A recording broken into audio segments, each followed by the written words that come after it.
Welcome to Badminton Unlimited, your weekly access to badminton action and beyond. This week, we walk down memory lane with former world number 1 women's doubles pair from Malaysia, Wong Pei Ti and Chin Yi-Hui. And we preview the biggest tournament of the year, the Total BWF World Badminton Championships. Although Malaysian badminton is currently going through a transitional phase, when it has been talked about in recent times, the focus has predominantly been on the men's game.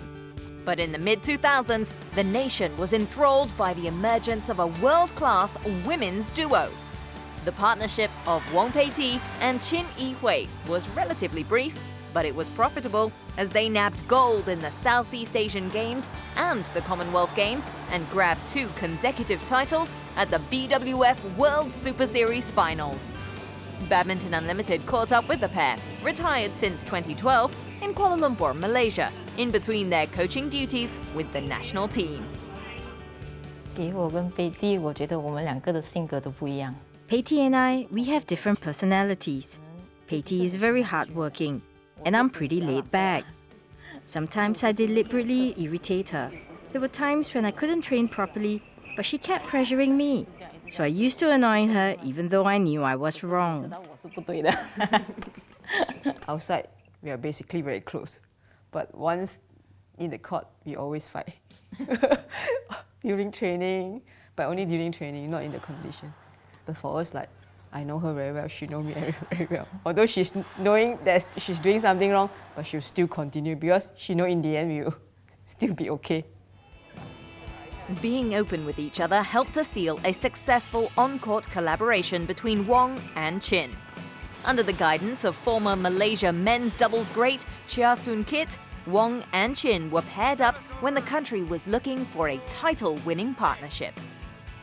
She's the one who playing backcourt, attacking. I'm the one who doing the front court job, the setting and the intercept. We know our own role of our game. So this is why we work it out in the partnership. Malaysia had found their winning women's tandem. At the 2005 SEA Games, 2 years after they were first paired on court, Wong and Chin struck gold, becoming the first Malaysian women's doubles pair to do so since 1975. 05年的 Philippines SEA Games. The SEA Games in the Philippines is the most memorable. The final was tough. We played 3 games. Both sides could not get a winner, and there were countless changes of service. Service over, 拿不到分，两边都是。 The pair continued their winning ways at multi-event competitions the following year by capturing the gold medal at the 2006 Commonwealth Games in Melbourne. But in the open tournaments, it was a different matter. As in the Super Series, actually we trying and fighting very hard for the first international title. And before that, even we went into all the finals, we only gets runners-up for quite a few years, I think. But the pair would not be denied for long. Their first Super Series title came at the Denmark Open in 2008. The breakthrough gave them the belief they needed as Wong and Chin followed that up with a winner's medal at the season-ending BWF World Superseries finals in front of their home fans. They began 2009 as the number 1 pair in the world. Got the world number 1 ranking we are not expected, and we really didn't think much of that. Because after the 2008 Beijing Olympic, and because all the top player was having a long rest, and we still continue to the competition. They continued their good work that year with victory at the Indonesia Open and then gold at the SEA Games in Laos. They concluded the season by defending their BWF World Superseries finals crown. But all that success came at a cost. The sheer physical demands of a grueling tour began to take a toll on their bodies. A string of injuries saw the duo's ranking take a nosedive. Wong, who had a long layoff due to a knee injury, rushed back in 2011 to fight for a qualification spot at the 2012 London Olympics. I was telling her, if we fail to qualify, I would say I would decide to stop, because I can't even fully complete in the high performance training. It's every time it's the adjustment, and then have to do rehab and all that. I can't even reach back to the top level of my game. The Malaysians did not make the cut for the London Olympics. Although they won the 2012 Malaysia Open Grand Prix Gold, they were unsuccessful in replicating their best form. Wong retired in June after the Indonesia Open.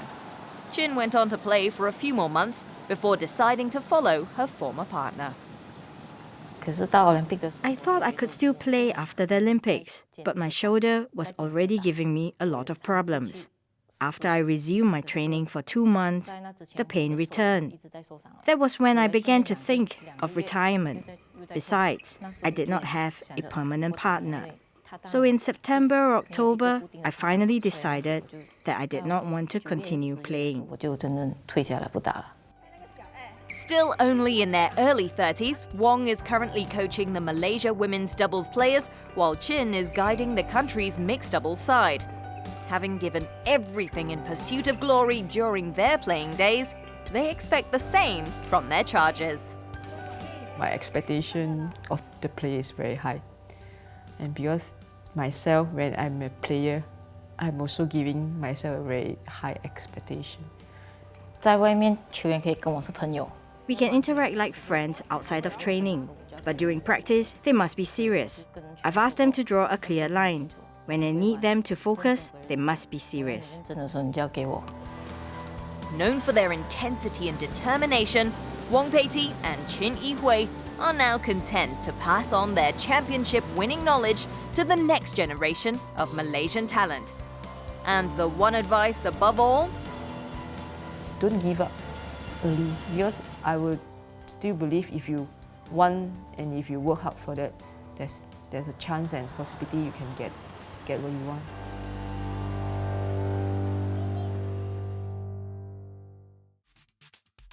Time to test your badminton knowledge. Name the first Indonesian player to win the men's singles crown at the World Championships. We give you the answer after the break.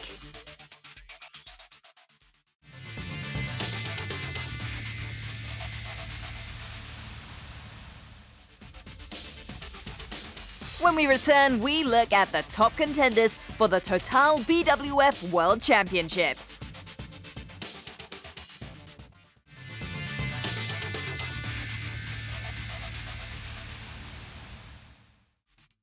Before the break, we asked you this. Name the first Indonesian player to win the men's singles crown at the World Championships. The answer is Rudi Hartono. In 1980, Hartono beat Lim Swee King in an all-Indonesian final to become the country's first men's singles world champion. The World Championships were held in Jakarta that year, and the host nation almost made a clean sweep of golds, winning 4 of the 5 events. The women's doubles was the only discipline in which they finished runners-up. It was an era where Indonesian badminton was at the peak of its supremacy. The Total BWF World Championships is the most prestigious tournament on the badminton calendar. This annual BWF major event gathers top players from across the globe where they'll battle to be crowned the best in the world. Hosts Indonesia will witness a week of intense and top-class badminton at the Istora Senayan in Jakarta. And along with the Olympics, the Total BWF World Championships is a chance for shuttlers to leave their mark in the history of the sport. Some of the players actually regard World Championships as the biggest because more players are actually representing the country being allowed into the tournament. Therefore, the quality of the tournament possibly is a bit higher than the Olympics. The mid-level of best players in the world will also be present at the World Championships. And that's where I see the World Championships actually is, for badminton people, really a high-valued tournament. If there's a nation that has dominated the women's doubles, it's the Chinese. Winning a record 18 world titles, with the last 12 in succession, China's women's pairings are the favorites this year too. The country's latest women's doubles sensations are Luo Ying and Luo Yu. Ranked number 2 in the BWF World Rankings, the sisters are looking to make an impact in Jakarta. 我觉得可能是因为比赛多了以后，可能对我们来说就是。We played in a lot of tournaments last year, especially major tournaments, so that has given us a lot of big game experience. That has helped us this year as we are better prepared and more confident when playing in top-tier competitions. 觉得可能就是比以前好一些的原因吧。 Another strong contender for the world title is number 1 pair Misaki Matsutomo and Ayaka Takahashi.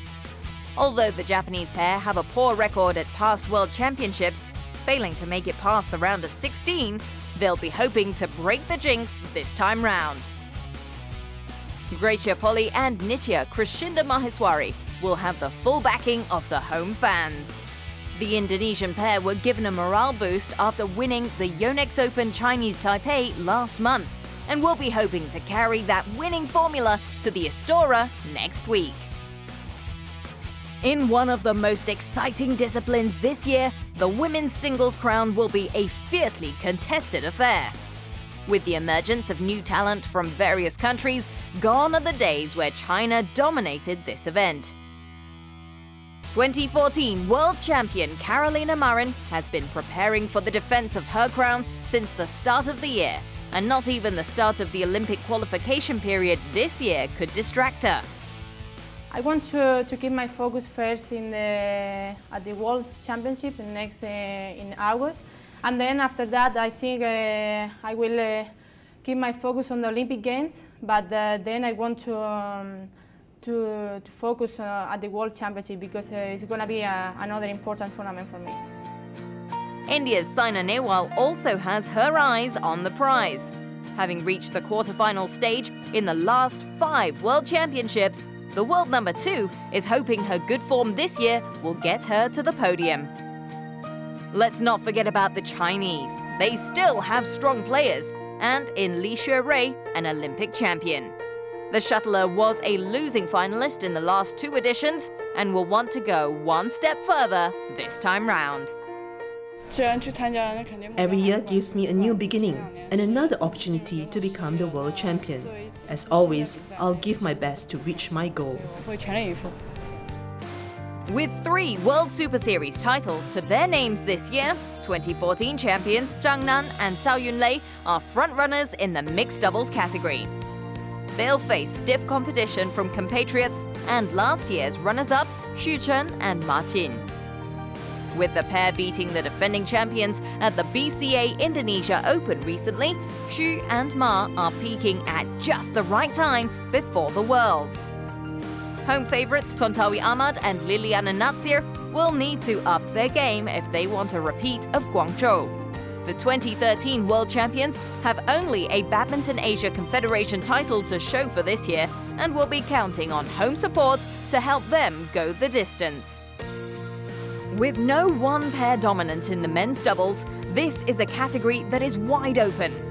Sidelined last year because of injuries, 2013 title holders Mohammad Ahsan and Hendra Setiawan were unable to defend their crown in Copenhagen.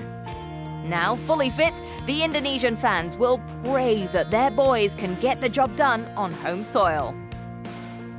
Europe's best hopes are Denmark's Mathias Bo and Carsten Mogensen.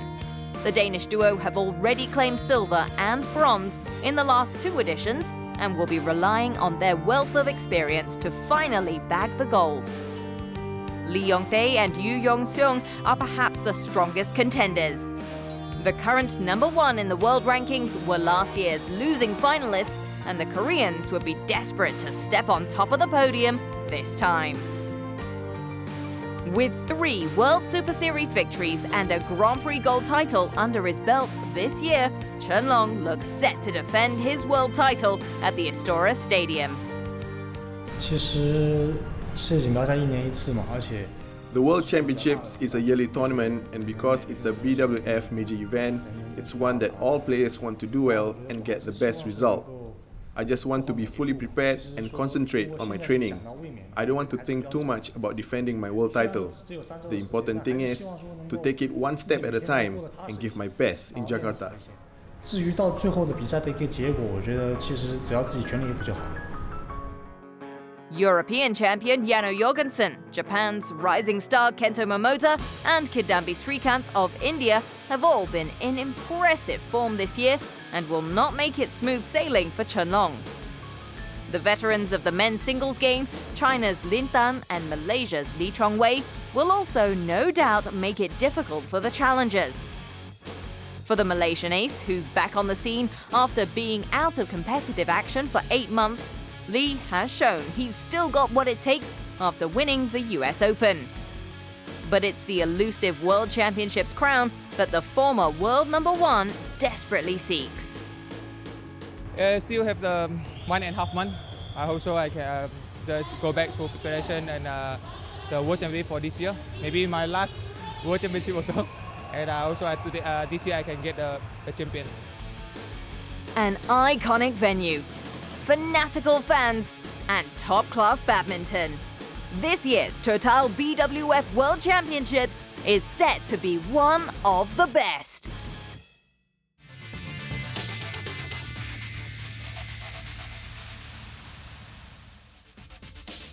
After the break, we report on the development of the sport in northern Thailand.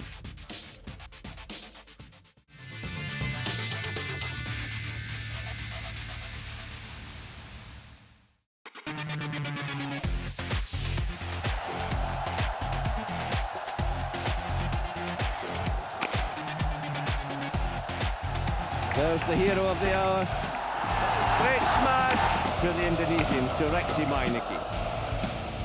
First, you have to believe, yeah? When you're born, you have a talent. And then if you work hard, you have to appreciate what you've done, and you have to believe. Tables were turned in the second game. Indonesians came storming back. Yes, the Indonesian boys defended well. Yeah, when you have the attitude, everything will follow. You will training hard, you have desire, you have the commitment, and you demand for that. Rexy Maineki was playing the game of his life. They've done it. Totally outclassed the opposition. And the Indonesians on a complete roll. Rexy was absolutely brilliant. So that is what, if you want to be a champion, you have to do all these things.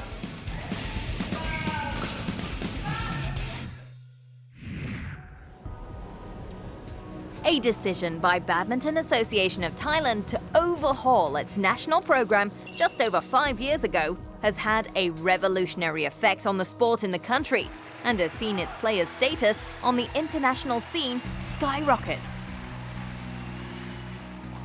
Last month saw the launch of the country's inaugural National Badminton League, with the province of Phitsanulok chosen to host its northern leg. Almost 400 kilometers from the capital Bangkok, it is hoped the tournament will provide yet another location for budding players to showcase their talent. Phitsanulok province is the first training center, and it has several good trainers and coaches. This will help us groom a lot of young athletes to hopefully become national players. This badminton league that has been launched is the ideal stage for these players. We are very proud because we are the first training center to hold it. This is the first time it's been held, but I'm sure there'll be many more in the future. From these opportunities, we will be able to produce more badminton players in our center.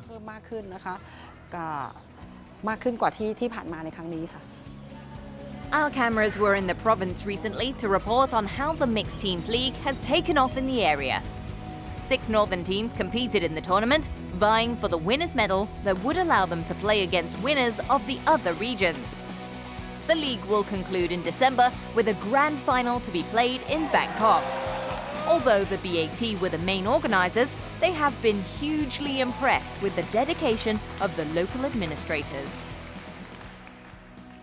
Phitsanulok Badminton Association, they're organized as a local organizing. And then Badminton of Thailand is the body that running it. So we came here running it and provide some sponsorship, the prize money, the shuttles. We appoint Pitsunolog was in February of this year. At that time, the venue here has have only old wooden floor. It's still here underneath here. And I didn't really expect them to have this fancy.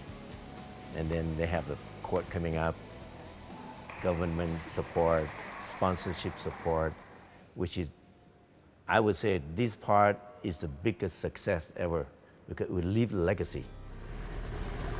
Bangkok remains the power center for Thai badminton. This has often meant that talented players from other parts of the country have to struggle against greater odds to get recognition.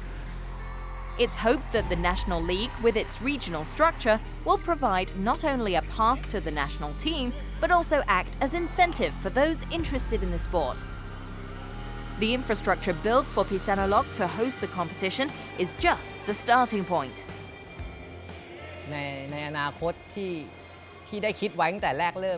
The Pitsunolog tournament is actually a pilot competition, but obviously the dream is to establish such training centers in all regions around the country.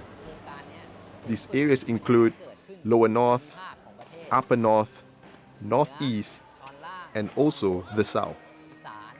We want to have this tournament organized and initiated in every region so that the number of athletes will grow in numbers and many will be available for the selection into our national team. At present, resources are only available in the city of Bangkok. We want the availability of these resources to be all over the country.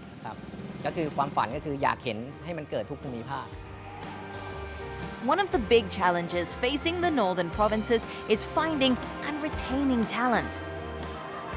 As rural areas have begun to establish formal schooling, many more children have chosen to follow an educational path rather than a sporting one. This has made it harder for scouts and coaches. The standard of athletes in northern Thailand in the past was higher compared to those now. This is because of many factors, and maybe one of these is school. Most Thais are given formal education these days. It's difficult to find players because of these conditions, so player recruitment is limited.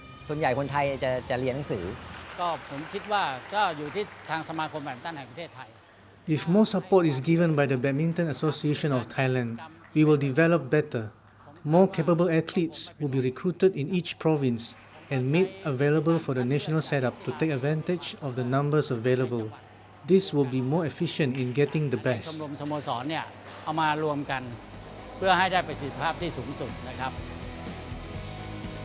For now, Thailand's northern region is looking ahead with greater confidence as they build on the success of their first national competition.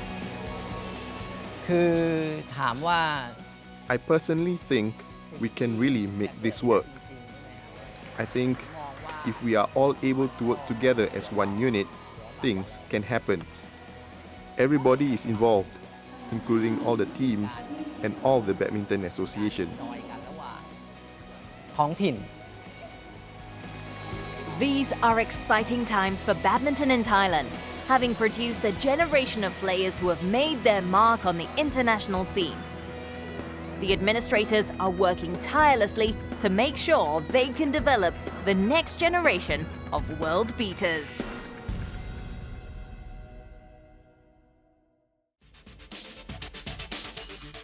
Let's look at what's happening on the BWF International Circuit in our Badminton Unlimited calendar.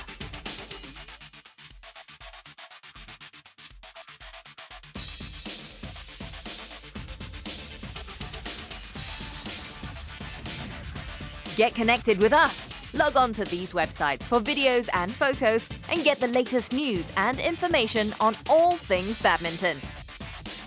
Missed an episode of Badminton Unlimited? Or perhaps you just want to catch your favorite episode again? You can do so at your convenience on our YouTube channel. All the best badminton clips are just a click away. Next week on Badminton Unlimited, we catch up with India's top women's doubles duo, Jwala Gutta and Ashwini Ponnappa. See you next week.